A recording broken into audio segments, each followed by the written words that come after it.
Hi and welcome everybody to this very special evening here at Wine Table and tonight's live tasting where we're going to dig deep into the secrets of Sauvignon Blanc. My name is Andreas Grube. I'm the editor and writer here at Wine Table. And yes, I'm talking English tonight because we have a very special guest with us all the way from France. And tonight I'm very, very pleased to be joined by Mr. Sauvignon Blanc himself, a winemaker and president of Vignobles André Lurton, Monsieur Jacques Lurton. Welcome, Jacques. Thank you very much. Thank you for being here tonight. I'm very honored. Lovely. You are down in Bordeaux, is that right? Yes, it is. I'm currently in Chateau La Louvière in Pessac-Léognan. Okay, but could you tell us a little bit briefly about the company and about you? I mean, because here in Sweden, a lot of people I think have tasted your wines, but for those who don't know, just tell us a little bit the background of the company. Yeah, I'm the fourth generation of a family, and at the time of our father André Lurton, it really expanded from a little property in Entre-deux-Mers called the Chateau Bonnet. That became to the size of 300 hectares at the end of his life, and as well 4 other properties in Pessac-Léognan, representing the 4 together another 300 hectares. That makes our family group today certainly one of the largest private group in Bordeaux. And so we sell about 4 million bottles of these different estates all together. And we have been making our names thanks to our father for being mostly white winemakers as well. We know what to do in reds, but we have made our names about white. And when my father passed over last year, I took over his position, and I'm now in charge of the business. Yes, that's good. And you mentioned the red wines. We were going to taste 3 whites and 2 reds tonight. And I'm also going to say that if you want to ask some questions, please do. You can just write down your questions in the Facebook or in YouTube, and we'll try to answer it as good as we can. And also, if you're drinking, if you like taking pictures at home, you can please tag us on winetable.sc. Jacques, should we just jump in straight into the wine tasting? What do you say? And start off with the first wine. Yes. The first wine is this one. It's you mentioned Chateau Bonnet Blanc from 2020 is what we have in the glass. Well, you mentioned it briefly. I mean, what is the story behind Bonnet? The story behind Bonnet, it's the real family estate where our great-grandfather, acquired by our great-grandfather in the late 19th century. Our father André was born within Chateau Bonnet and has lived all his life in Chateau Bonnet. It's based in a region of Bordeaux that is called Entre-deux-Mers, within the 2 rivers, the Dordogne and the Garonne river, with the soil. It's in the middle of in the middle of between the. That's why it's called. Exactly. That's why it's called Entre-deux-Mers, because at the time, certainly, we're talking, that name goes back to many centuries. It was certainly very large rivers, and that people were thinking they were like seas. And anyway, Entre-deux-Mers. And this region has been recognized and acknowledged for making very fruity style white wines, and gradually over the time, with the technology we have acquired, we have been able to express mostly the aromatics of the Sauvignon Blanc, and this wine is 60% Sauvignon Blanc and 35% of Semillon and about 5% of Muscadelle. Oh, okay, that too. Let's have a sip and talk about it. And just you said it was very fruity, and it is indeed. I mean.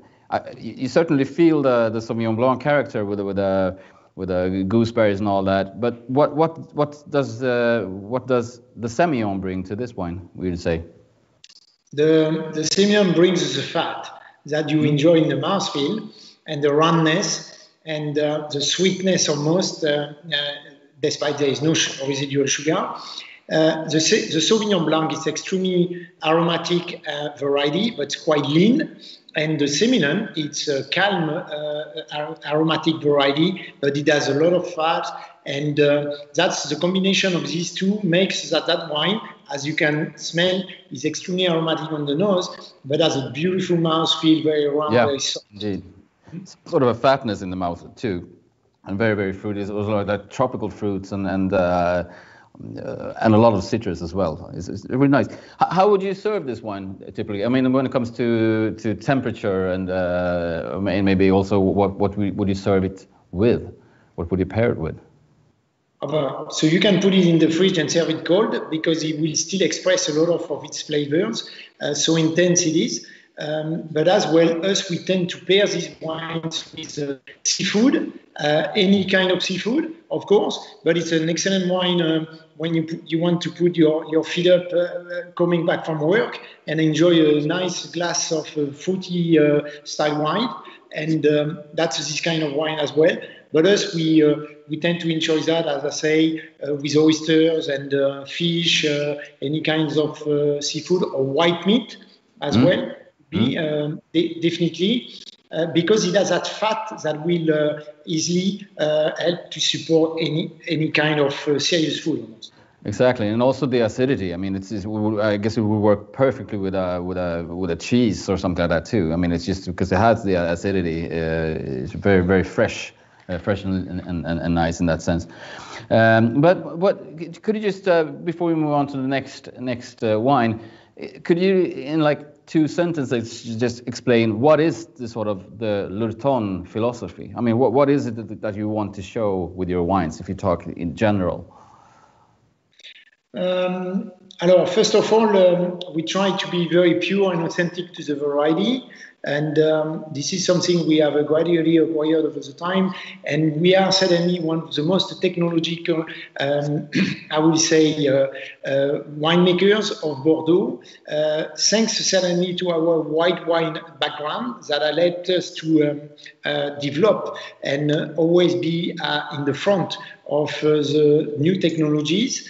At Vignobles André Lurton, our values are not only in the winemaking, they are as well in the family tradition. I have recently introduced another member of the family as well in the company, but we have as well a tradition for caring for people. Our father, we have 200 employees at Vignobles André Lurton. Wow. We care for people and we care for our environment for sure, because that's where we live. Yeah. I think we will get back to that, your care about the environment and all that. We'll move on to the next wine, but just we had a question here from Anne. She said, you said seafood. I agree. And what about Sauvignon Blanc and oysters? Do you think that is a good pairing? I think, honestly, it is a good pairing. It's all about acidity. I mean, oyster, it's quite salty. And you need to match that with something a little bit acidic.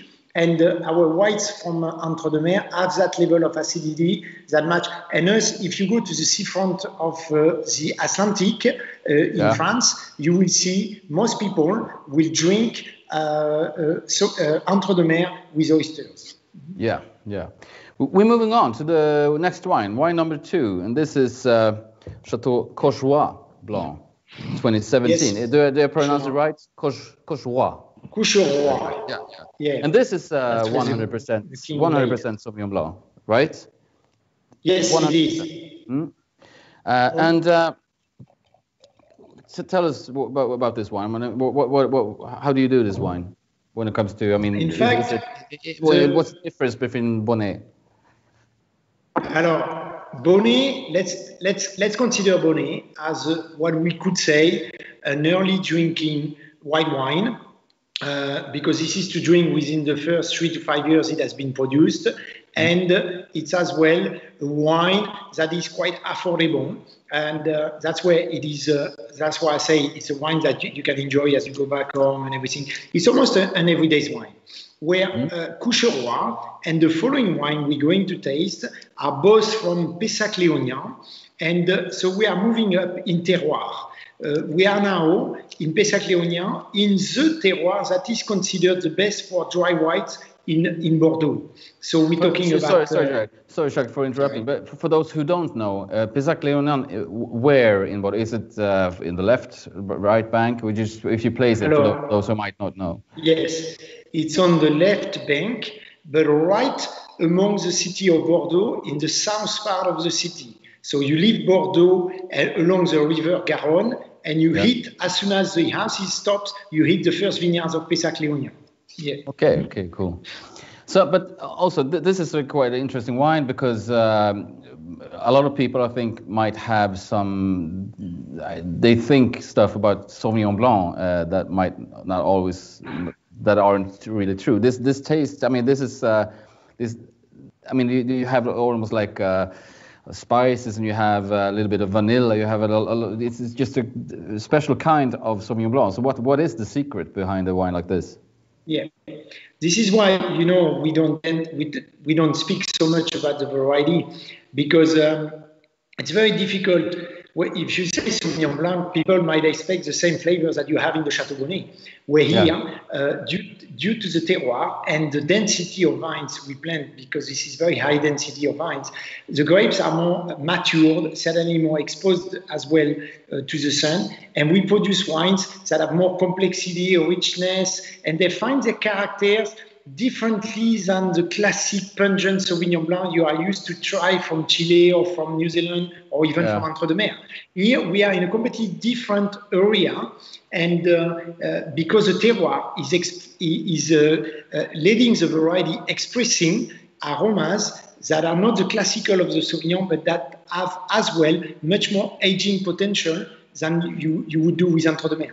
Yes, I mean, this is 2017, as I said. But also when it comes to food pairing with this one, I mean, you could go, of course, it would work well with seafood, but I also, I mean, I could go for a chicken or even pork or stuff like that. What do you say?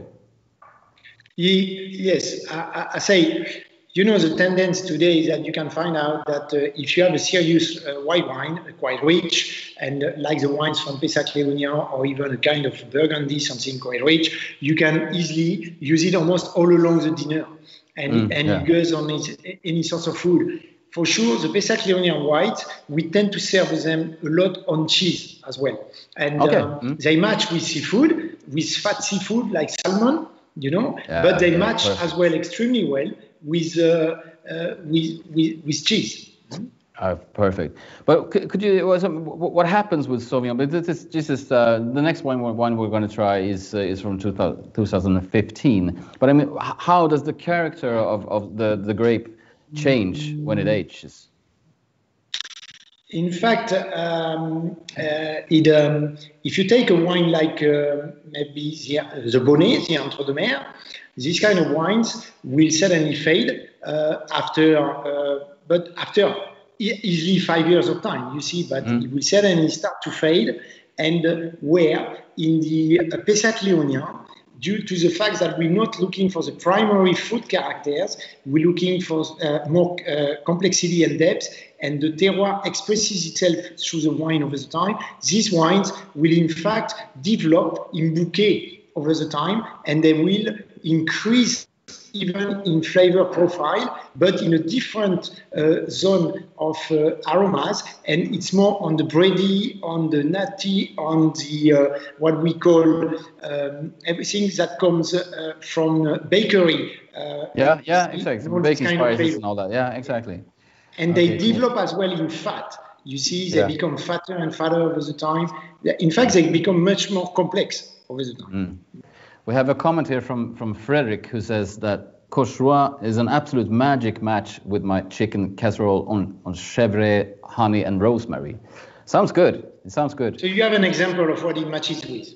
Yeah, exactly. Perfect, man. But what does it mean, Courchois? It sounds like a king of some sort. Is that true? Right? Yeah, that's where the king slept, and it was Henry IV, who slept in the house that we own, and where this wine is produced. Okay. Wine number 3, Jacques, is Chateau De Rochemore. Rochemore. Yeah, from 2015. And here this is sort of what you could call, if the Courchois is sort of the second wine to the Rochemore, is right? So this is sort of the top wine in the yeah. Yes. And we're still in Pessac-Léognan, obviously. And what is the secret then between the Courchois, the differences between the Courchois and the Rochemore? In fact, it's a selection of plots, and they're both grown in the same area. Okay, and we tend to select all the best plots for Rochemore. And Coucherois, as you said, is a sort of second wine of Rochemore.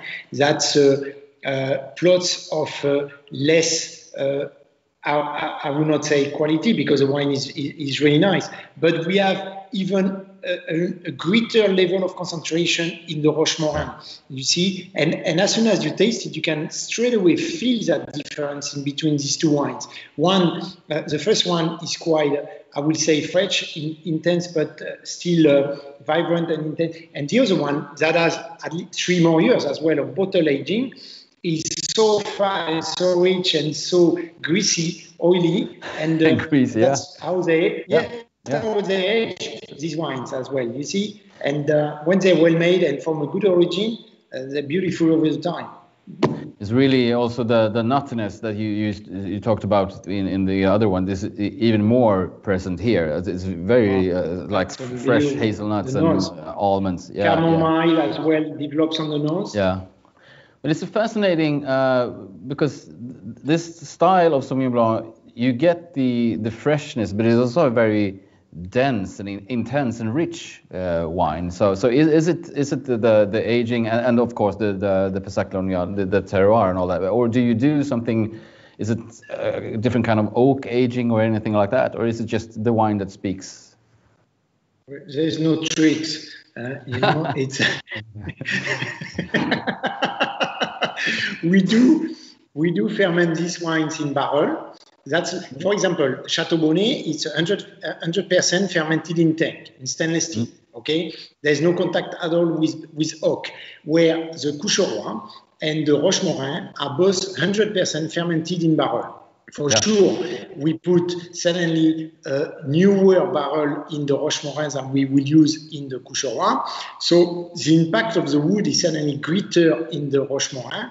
But as well, I made a lot of comparison of Sauvignon Blanc from around the world because I have my expertise and I made wines in different countries around the world. But every time you have, in a blind tasting, a wine from Pessac-Léognan, you can easily find it because there's a sort of identity in our wines that I cannot explain, but this is the reality of what we produce every year after year.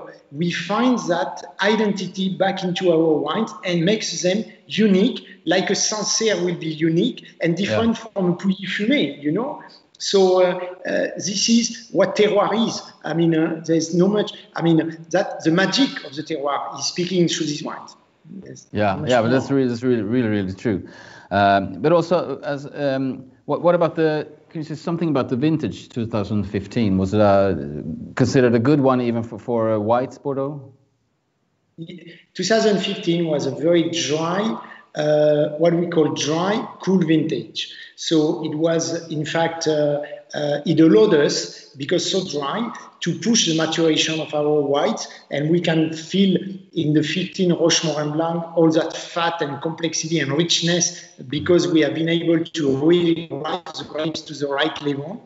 And 18 of the Coucherois was suddenly picked a little bit earlier in a year that needed to be where the conditions were suddenly extremely good for red, and but the whites needed to be picked quite soon. Quite soon, okay. But how long could you? I mean, what would you say? How long can you age a wine like this? Alors, honestly, our whites from Pessac-Léognan can age much more than 20 years. Okay, yeah. It all depends on the quality of the cork that closes the wine, and that's why our wines that you have tried tonight, you will see are all closed with a diam cork. That is a cork that doesn't let much air penetrating in the bottle, which means that the wine can age for a very long time. And I can guarantee you that in 15 to 20 years, these wines will be still very enjoyable. Yeah, okay, I bet so. Also, we have a comment here from Lisa. My God, so good is but the Rochemore, so good. You have a secret with Sauvignon Blanc, no doubt. Yes, indeed. And Johanna asks, what's your favorite dish for this wine? As I said before, I mean, us, we tend to enjoy these wines at any time. We serve them as a drink before dinner or before lunch. We enjoy them on any entries that we produce on a soup. You know, a soup, for example, would be a very nice drink. Like an onion soup. It could be an onion soup, why not? Yeah. And why not? That's a good. I have to try. Normally, when you have an onion soup, this is an entire dinner because this is so rich that you don't need anything else. But as well, but as we say, dry cheese like Comté that we have, Salers, all these cheese made from cheap sheep cheese and cow cheese, but dry and hard cheese. They go extremely well with these wines. Yeah. Okay, cool. You mentioned just briefly that you have made wine in several different countries and regions. I mean, you've been a flying winemaker, as it's called. How would you say that has affected your way of thinking when it comes to Bordeaux wines? Have you any lessons learned?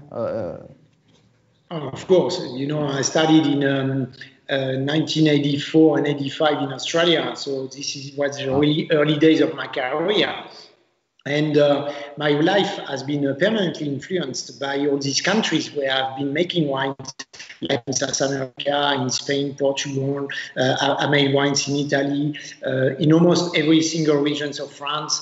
And so in so many, and Australia, of course, where I still own a vineyard today. Yeah. So my vision is not Bordelais at all. In fact, every time I try these wines, I try to compare them with what I've seen and tasted and experienced from different regions. Okay, cool. We're actually going to try, as we said before, we're going to try 2 red wines as well. So let's kick into that. And we're starting off with a red sibling to the first wine we tasted. So this is Chateau Bonnet Rouge, and it's from 2018. Yeah. And this is the grapes here. It's 50-50 sort of Cabernet Sauvignon and Merlot, or is it? Yes. It's about. It's sometimes it's a little bit over 50% for the Merlot, and but we still have a large proportion of Cabernet Sauvignon. And so try the wine and tell us what you think, and I will comment a bit more. Yeah.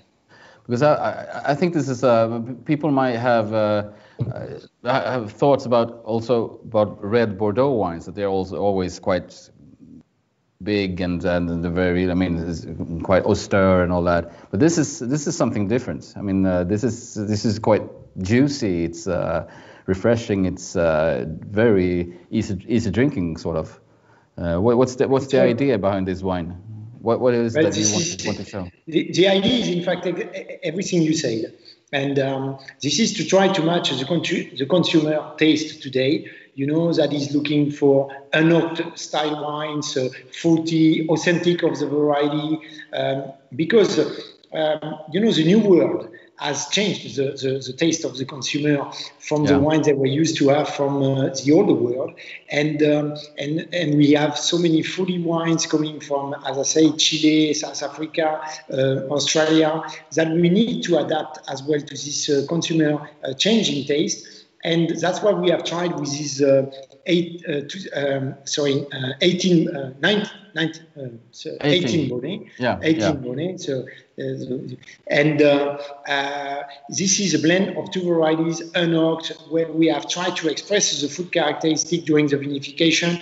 We have kept the wine at low temperature and with protection against oxidation. So then you can appreciate the color of the wine, already so vibrant and so red, intense, which is extremely appealing right away. And you want to really put it into your mouth once you have tasted it, and it smells very fresh, red berries, but it's so clean as well on the nose.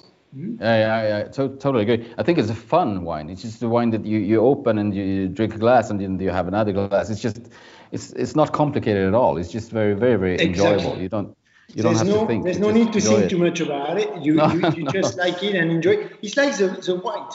It pairs extremely well with the white. The white is pungent, aromatic, and the red is like that. It's easy drinking, soft, and even affordable in price. So that's definitely.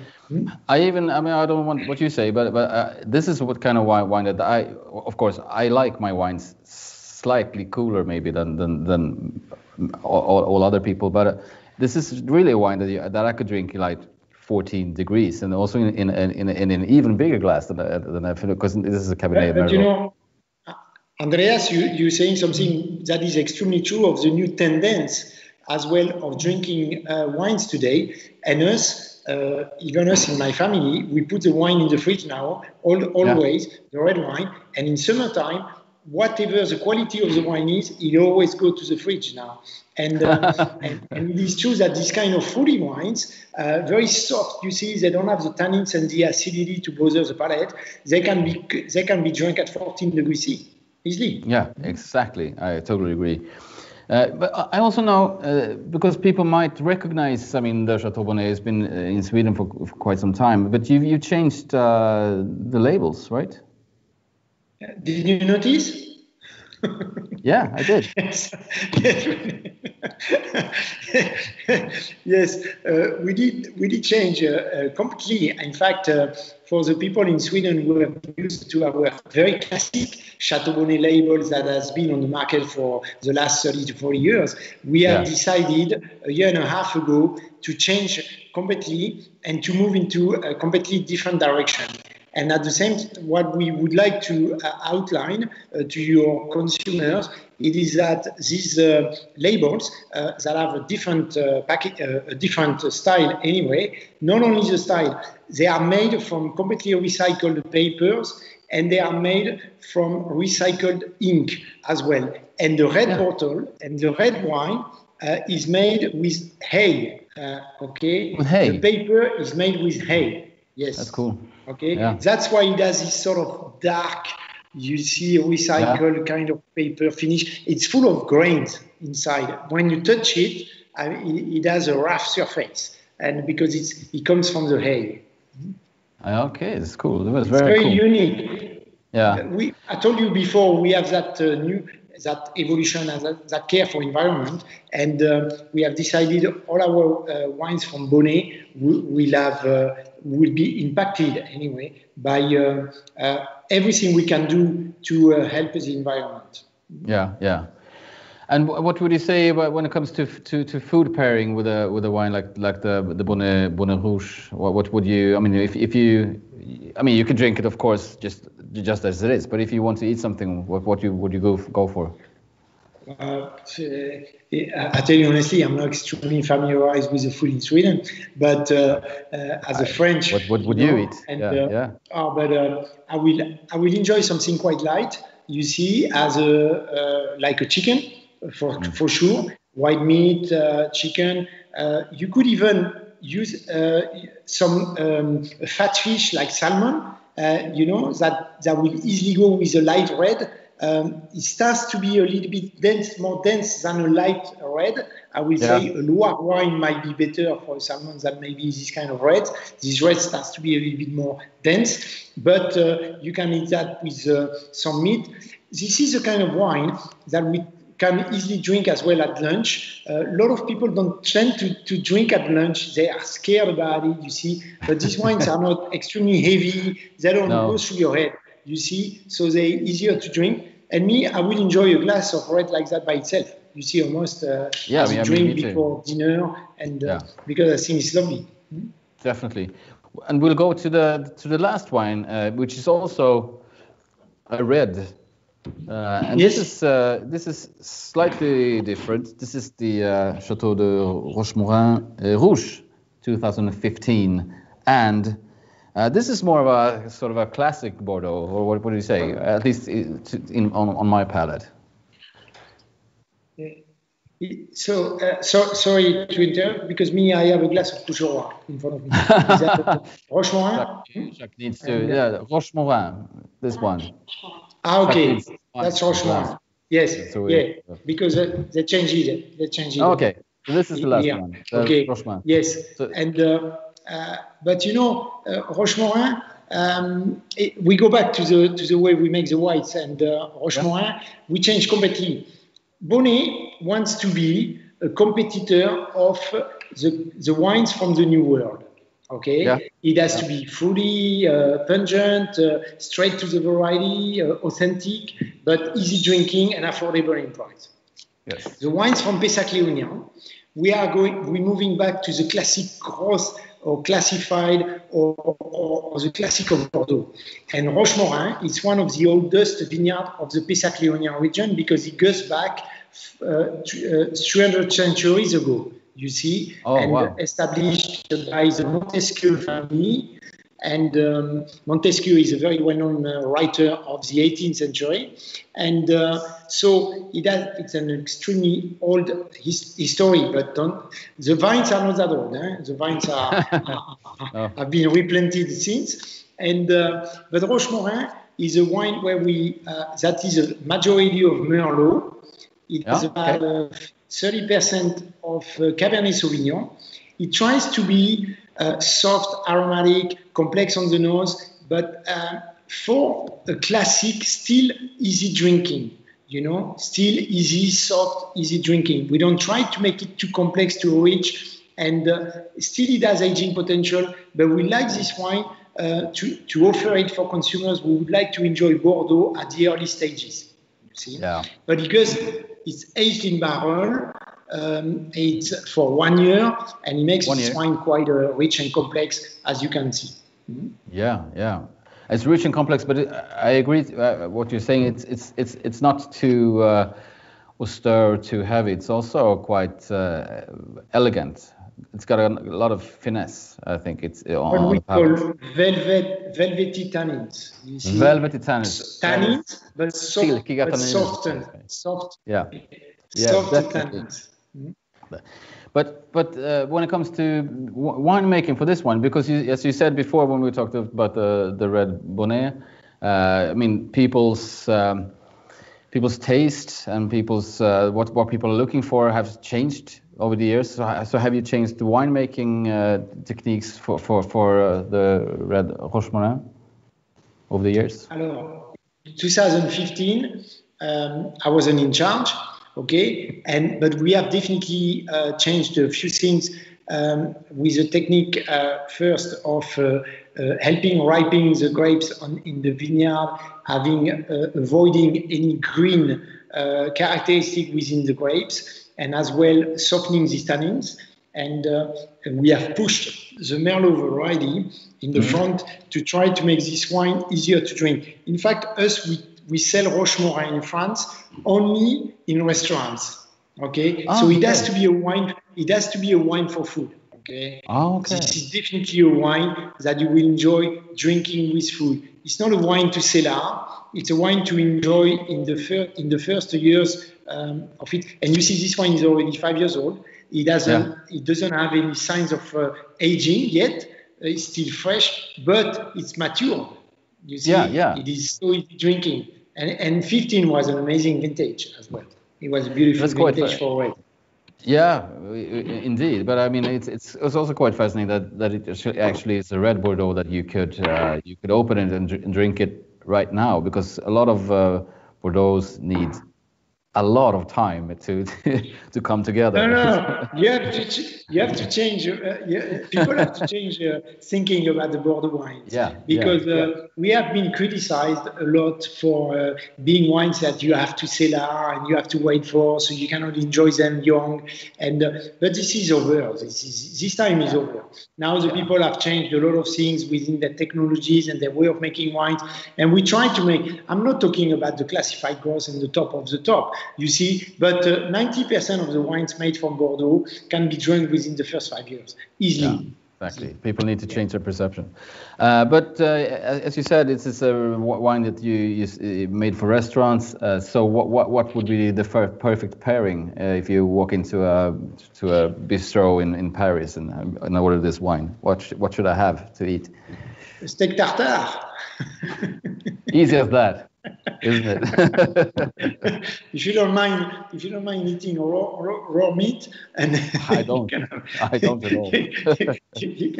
You can have a steak tartare. It's not very vegan. What I'm talking about. I have a question for you from Maya, who's asking, what's the biggest difference between making wine in France and in New World countries? What's the biggest differences? The difference, I should not say that, but the difference are the rules.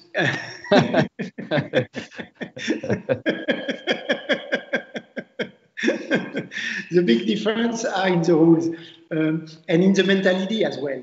The New World doesn't have any history, so we have no. In the New World, we don't think about trying to put too much history into our wines.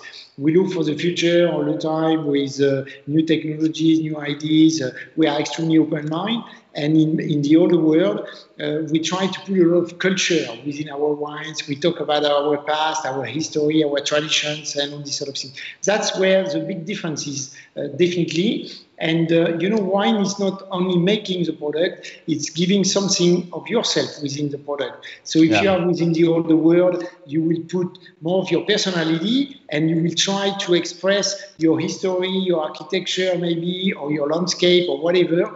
And where in the new world, you will try definitely to talk about your landscape because it's always beautiful in the new world. But as well, you will try to adapt more to the consumer. You look more, you are more interested by the consumer itself. You see what he wants, so you try to adapt all the time. When in the older world, we try to express the terroir, and then we try to train the consumer to our style. Yeah, I get it. We're going to have some time for questions and answer Q&A here. But if we just talk about all these 5 wines, what would you say? I mean, how could I identify that it's a wine from you in a blind tasting? What is the secret? I mean, what is the signum of Lurton and your wines? And if it's a secret, I cannot say it. But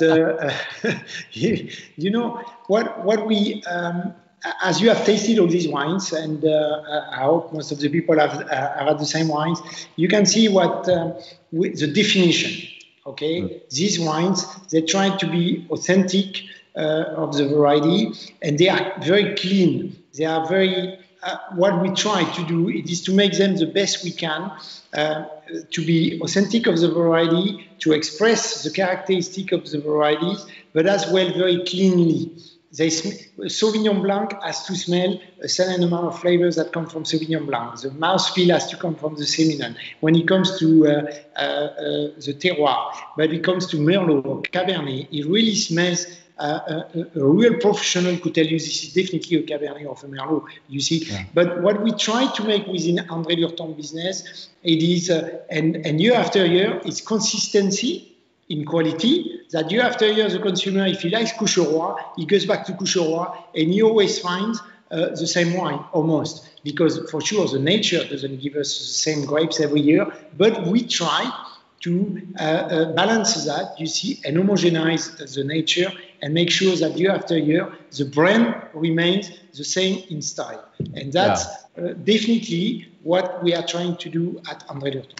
Yeah, and I have to say that I'm really excited about drinking Sauvignon Blanc with some age, because it's a wine that I myself usually tend to drink very, very young, and I think this is a lot of things, fun things happening, interesting things happening in the wine with just like this one, just 4 years of age. I mean, it's a lot of things going on, and of course it has to do with the place where it comes from and all that. But it's really, I think it's really fun. I have a question here from Janne. He says, I have some bottles 2010 Chateau Blanc in my cellar.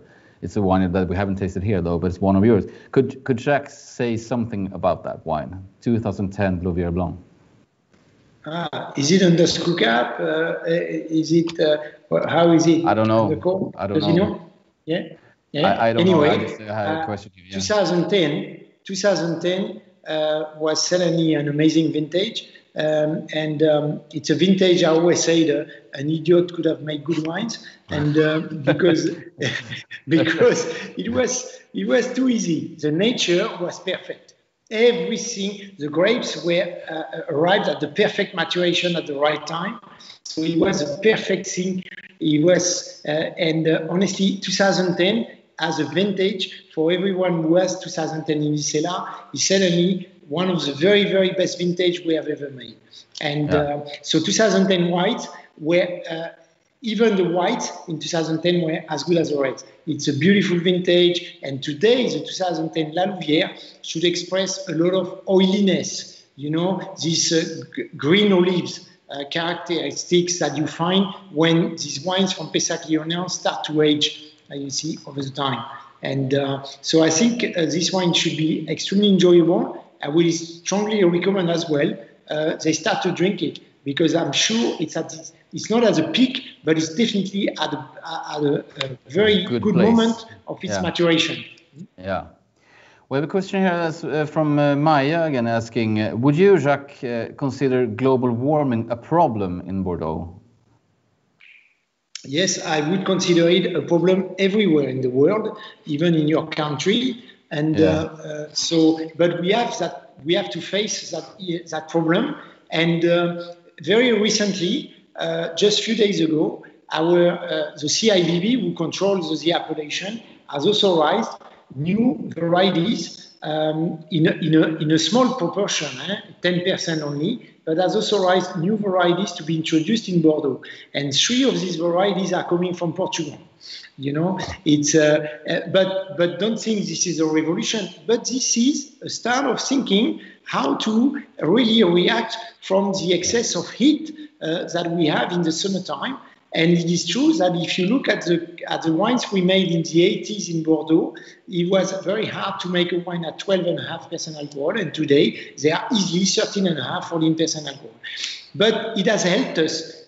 I will say today we have benefited from the global warming, because Cabernet Sauvignon, it's a variety that is extremely late ripening, and thanks to the global warming, we can plant more and more Cabernet Sauvignon and take away the Merlot, you see, in our wines. So I think we still have a long time in front of us, and in whites, the Semillon adapts better under the warm conditions than the Sauvignon Blanc. So we have as well that variety gradually to replace maybe a Sauvignon Blanc over the time, or to help the Sauvignon Blanc still over the time. I think, honestly, with my experience from different countries around the world, that we still have at least 20 years in front of us without problems, okay? Yeah. But we need to think about that future for sure. Of course, because it is changing. I have a question from Sophia, who asks, do you also produce, or do you also have Cabernet Franc in your vineyards?